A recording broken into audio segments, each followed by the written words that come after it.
Hello, my name is Nelsonator, and I'm here with my friend. I'm Paris Torch. And today, we explore the underground. We had Mega Man released his true inner Cybeast against his will. We found out that Mayor Kane is a liar who hates puppies and children. In the future here, there's going to be something special here, but it's not here at the moment, since we're in this scenario, so I thought, let's wander over and see what's up.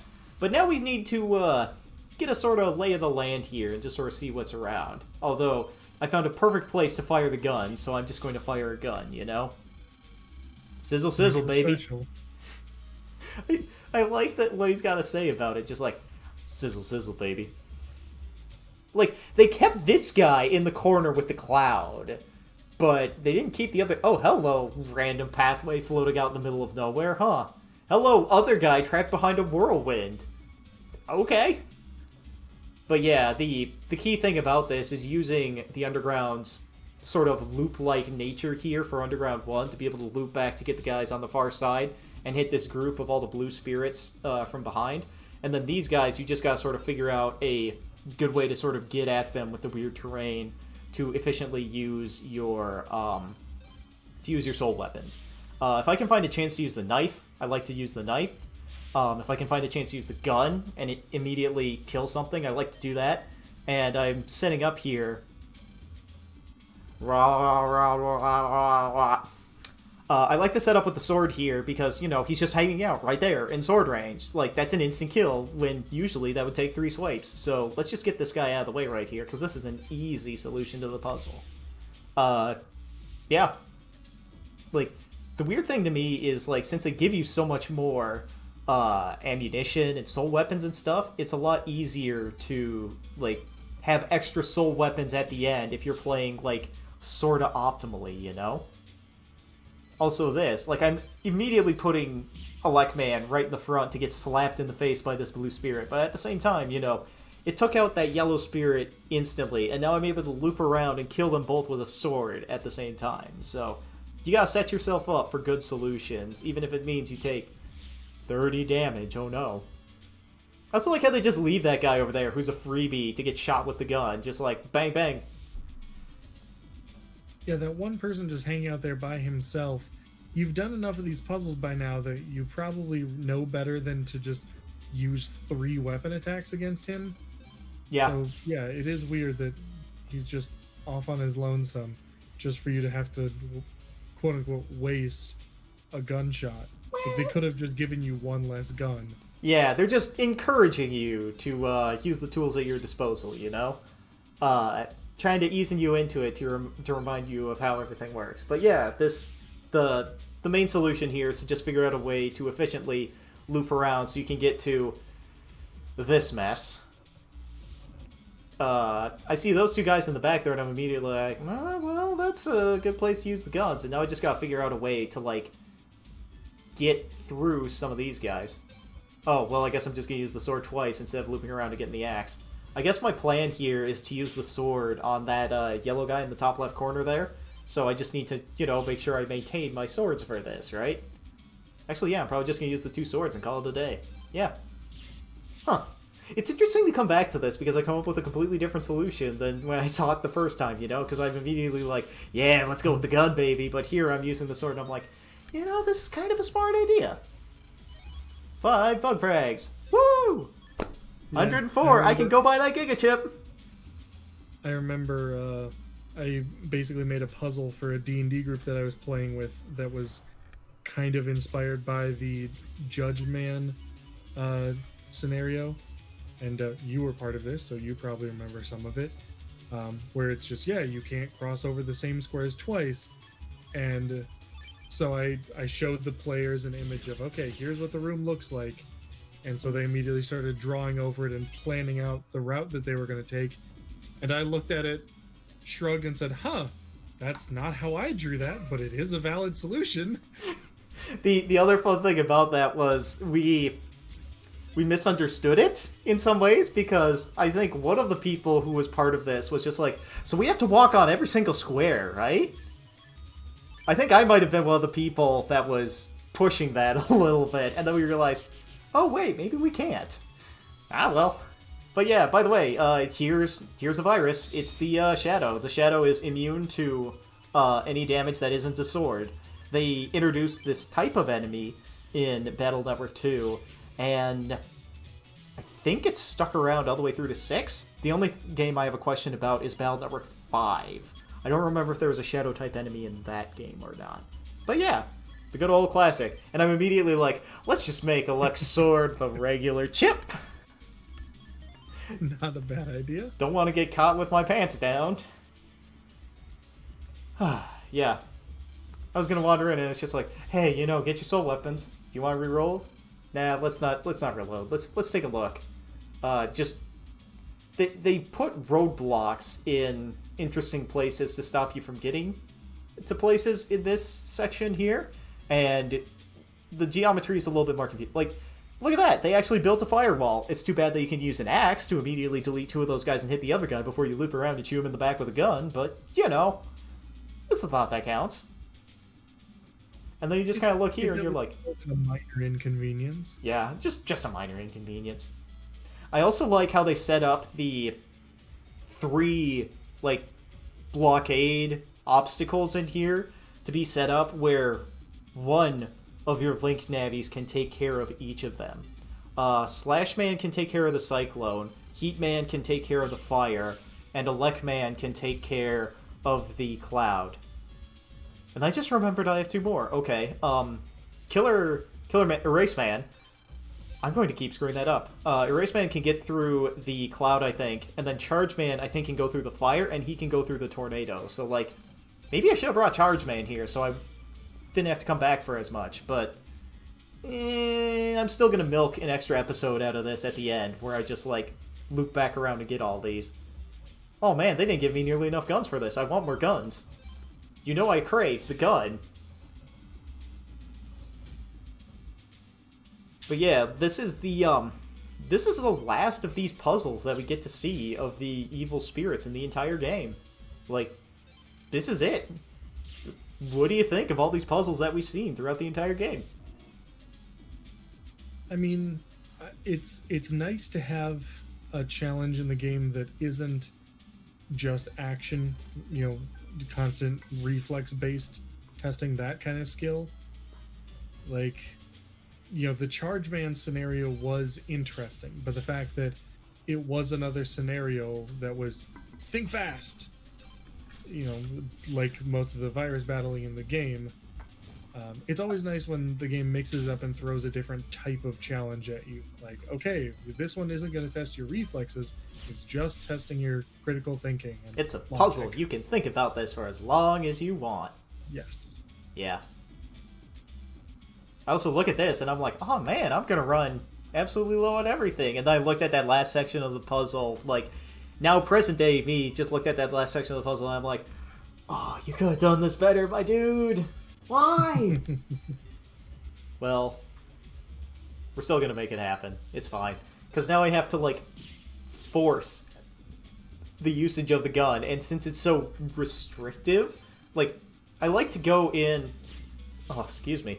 I like to go in guns blazing just because of how difficult it is to find a solution for the gun normally. Which is probably why they just gave you one immediately. But... in the last map, but I here didn't think nearly as hard about it. I'm just like, yeah, we gotta get moving, we gotta get going, we gotta get to the cool thing. Let's go. So we're gonna come up the ramp here. This is obviously a boss fight, right? It couldn't be anything else but a boss fight. So are we ready for a boss fight? I think we're ready for a boss fight. They don't have that skull on the floor that they have in the dungeons, but this is clearly a boss fight. Look at that. They got chains on the ground that have been broken apart. Mega Man's here. He's at... Oh. Well. Well. I'm glad he was normal, just long enough to say that. Lan, can I zap him? I've wanted to do this for a year after you put my operator in jail. Can I zap him?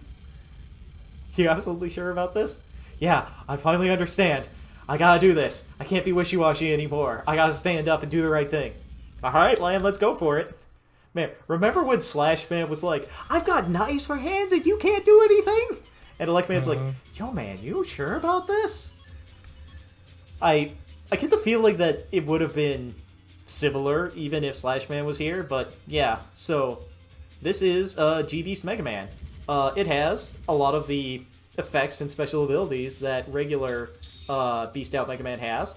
The first thing to note is it doesn't like to stay in front of you and will actively move into the 2 rows you're not in. So if you have a way to break panels, you can very easily trap it because it loves to move around a lot. And then it'll move in front of you and hit you with the Longsword Widesword Sweep. This Longsword Widesword Sweep will paralyze you, as I just shown there, and then he fires the Gregar Buster, where it's just a bunch of shots in a row. And I nearly get hit again with the swipe. Oops. Yeah, he also can fire a Thunder Chip, which, ooh, it's so threatening. But, you know, it's something. As expected, I try to avoid it, and I just get hit. Oh, Nice. I didn't get paralyzed that time, though. Was it because I got hit by the thunder or something? It's been 5 seconds, I completely missed it. But yeah, here's Erase Man, the battle chip. It's really good. Just pierce straight through invincibility. The Falzer version obviously fights Falzer Beast Mega Man, and we'll see him in a future update, but not for a little bit. He's an interesting boss fight in his own right, but he's just not nearly as aggressive and mobile as the G-Beast Mega Man is. Also, hey! Remember what I said earlier about, man, it's good that Circus Man isn't here? Well, Mega Man's knocked out, Elect Man's hurt. Oh, this is just the worst. We can get 2 Dabbies captured now. This is profiting while others fight. Don't you teach that in school? Oh, Yeah, I no. wonder if that in Japanese that's a more like commonly well-known phrase or something. Because the way she says that, this is what's called, in quotes, profiting while others fight. Like, is that Look a at him thing? dance! I've never heard that be a thing. Yeah, it might have not been translated perfect. Totally didn't see that coming. Nothing personnel, kid. Yeah, Oh, man, remember... it's Proto Man. Whoa, remember when this guy showed up in the judge tree to pick a fight with Colonel? Yeah, remember how Chad was hanging out right outside? Yeah, there he is. Did we see this guy any other time? Yeah, he saved Mega Man from the cyber cultists, right?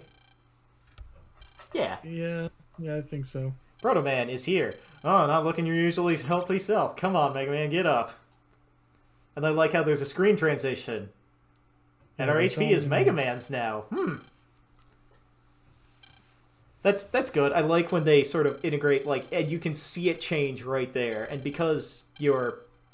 I also like how Proto Man's just like, yeah, you know, self-progression is pretty good, but we gotta get out of here, Proto Man's just like, uh-oh, he's coming very close. Something very powerful. I like how Mega Man can feel it too, and they're just like, this power, I can feel it. And it's just like, it's him.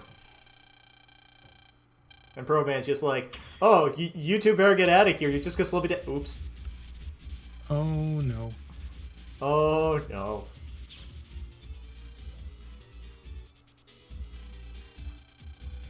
But I'm not interested in little fish anyway. I only want the big fish. Mega Man. Oh wait, that's not canonically Colonel's voice. Because we got voice acting for the DS version of Val Number 5. Oh, yeah. Let's wait until the line comes back up again before I can give it another try. Barrel's also going real hard on the Mr. Mock angle, where it's just like, I've been evil the entire time. I fought him once before in the Judge Tree compound. Yeah! Remember when both of you were leading teams to save the internet from Nebula? Yeah, that's what they were called. There's gotta be some reason. I don't have anything to say to you. I'm just a member of World 3, nothing more. Yeah, he had like a Scottish or Russian accent or something. I think it was Russian. But it was like real interesting to just be like, yeah, you know, we're gonna add voice acting to this, and Proto Man's exactly what you expect, where he's really terse, and then Colonel's here and he's got just this Russian accent. You're like, Yeah, that definitely surprised me. You know, the first time he said a voice line, he's like, "Ready to go when Hikari." Like, what? Why? It was great. It was great. But then here, you know, Mega Man's trying to turn around and have the, I know you're in there, give in to the goodness in your soul. And Colonel's just like, no, I'm in the military, dude. I'm really good at not having that. And there's something, like, later on, it's going to make a lot of sense that makes this appeal, like, destined to fail right here and now, appealing to Colonel's kindness. And Barrel's just like, you're in my way. And that's all he really has to say about it. Also, the fact that the theme of this game is just, you must get rid of that kindness. It's the only way. And Lan's like, no, I refuse to stop being a nice person. But I will temper that with the stern hand when you go wrong. I'm not going to let you do the bad things, Colonel. We are going to fight for real now. So, Colonel's back. He's got a new stance from Battle Network 5, but this is still, like, a very difficult boss fight in his movements and sort of his stratagems. You know, I said that, and then I thought about it, and I'm like, no, this ain't too bad. The biggest problem with Colonel is that he breaks your panels with some of his attacks, but yeah, I've learned the counterattack timings for him pretty well. Also, hey, let's demonstrate Killer Cross. Yep, there's the HP bug. He likes to leap up to the front row, not in your area, and use the screen divide attack, which will hit a panel you're on. It'll center on you for whatever column you're in, and then it'll hit other areas sort of nearby. This is the move that sort of gets you long-term, where he just fires the missiles. You notice how Colonel keeps moving into the same place and throwing out this attack that's never going to hit me? Uh-huh. Yeah. Colonel does a little bit too much of that. He can also summon soldiers, but, like, in his first form, he only does that once per attack. So he's never going to hit me with that. In later forms, he'll do too. Later on, when he does the screen divide attack, he'll follow it up with a second one in the shape of a Z, so it hits all of your panels in the top and bottom row, and it hits your center panel. But, yeah, like, the main problem is his rocket launcher that will restrict your movement space. And then eventually he gets an instant kill move, in air quotation marks, because he only uses it when you're in range of the instant kill move. But Lan is finally getting through to Colonel to ask him, hey, you're talking mad smack about Destiny, but you're choosing to do this. Why are you choosing to do this? What do you really want, Beryl? Live by your own will. Huh, maybe I've been meaning for somebody to ask me why I've been doing this. Beryl is a different character in this game than he was in Battle Network 5, where he was a lot more, like, congenial, a good dad. Like, Beryl in that game just looks sort of, like, disheveled, like a man who forgot to shave in the morning, and he's giving out, like, sound life advice to keep Lan on track. And here he is, he's just like, you're in my way. And he's got that scary mugshot where he's just looking down on you all smug. Oh, the angle really isn't helping with this. And I do the camera flash to Parrish. Also, hey, we're back with the Idiot Squad. Oh man, Blackbeard got arrested, we're gonna have the Cybeast, the mayor's gone, we got nothing else. So, what do we gotta do? Well, let's steal the World 3s. Well, they have a weakness, right? You know, I saw there was this girl who hangs out at the school who, you know, she stopped Colonel from doing things, so maybe we could use her as leverage. I like how Vic, this dude who has this wild grin on his face the entire time, is a pretty big jokester. Well, in that he's not competent at all. You know, the fact that he cottoned on to it is also good foreshadowing, I suppose, just because of... what's the word I'm looking for here? Also, Lord Wadley's just hanging out here in the middle of this room. Nobody else is here, and he's just like... oh, I'm tired from laughing too hard. And he's just like, oh, a certain thing's gonna happen tonight, but... I still need the control unit that can control the machines. And the fact that his sprite is moving its mouth, indicating that he is talking out loud to himself, Hey man, It's I one do it. thing if It's you're fun. talking to yourself in your head, thinking about, okay, here's all the things I need to do for my plan to come to fruition. But yeah, it's quite another thing entirely to just be announcing to yourself, like, now, where is the girl? That is the only thing my plan requires. Oh, and here's for the name. Eureka's Lovelies, the Justice Club, Cloudy Bombers. I like how the music just stops when they do this. At least I think I remember it stopping. Can you hear it? Did it stop? I mean, yeah, for me, the music's always stopped. I forgot. Oops. But, like, from what I remember from playing this game originally, and I'm gonna have a lot of fun if it's not the case, the music just stops when they have their argument about what the name is, because, you know, it's... that's exactly as much as these chuckles, these jokesters. I don't want to say chuckle fuck, but they deserve it. Like, I've always said it once tonight, but... Well, yeah. there you go. Like, Ito still has a backdoor installed that he hasn't used at any point previously, but he's just like, haha, I've got my electric robots! He's bringing a lot to the team here, you know, considering he could just do this at any point. Ooh. Just Man, going... I totally forgot that they actually tased Lan. Boonk. And his friends are gonna get tased too. I like how they're just like, Lan clearly has no idea what's going on here because he's a child who doesn't know how to lie, and they're just like, you're probably lying to us, we're just gonna zap you anyway. Also, I love the fact that their plan is like, should we go after Mega Man again? No, he's too tough. Let's go after Iris, which involves going after Lan. And Well, and then Mega they Man's chase him and tough. immediately falls over, and then Yuika's like, whatever, let's just take Mega Man. It's like, so Well, it's not that hard to get Mega Man after all. Mega Man's tough to beat up in a straight fight. Lan is a 6th grader. Yeah, but Yeah, it's really funny how she's just like, man, we can't find her. Well, fine, we'll take Mega Man.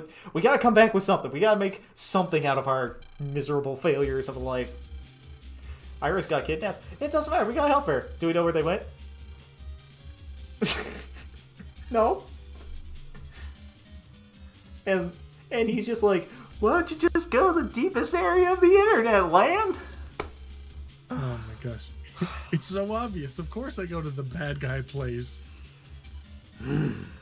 Like, one of the things you notice upon replay, like, one of the things that got joked about in Battle Dark 4 is how frequently they sent you to Park Area 3, like, the deepest end of the internet that they could possibly send you to that for the point of the game. And they send you there, like, 3 or 4 times over the course of the story. In a game where you're supposed to repeat it in New Game Plus and stuff. And here, when they're like, oh yeah, you know, we're hanging out the back of World 2 with your friend, at the back of Internet 2 with your friends. Or, hey, you gotta go check the BBS that's in the back of Internet 2 on the Horned Skull. I know what you're trying to do, game. You're padding out your runtime.